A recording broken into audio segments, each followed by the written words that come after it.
กันความสงบแขวงบริคำไซทำร้ายอย่างรถไถนา153เซนที่ละเมิดลิขสิทธิ์ทรัพย์สินทางปัญญาป้องกันความสงบแขวงบริคำไซรายงานว่าวันที่27มังกร2026แผนกตำรวจเศรษฐกิจห้องตำรวจป้องกันความสงบแขวงบริคำไซ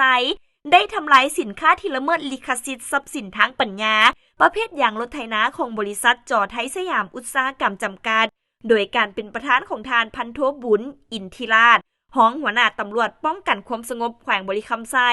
มีต่างหน้าบริษัทจอไทยสยามอุตสาหกรรมจำกัดพร้อมด้วยทีมงานที่ปรึกษาทางกฎหมายและภาคส่วนเกี่ยวข้องเข้าร่วม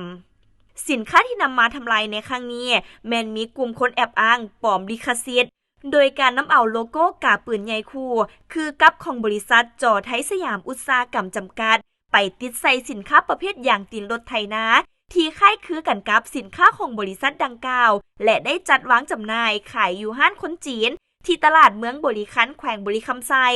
เจ้าหน้าที่จึงยึดอย่างตีนรถไถจำนวน153เส้นไว้และนำมาทำลายทิ่ม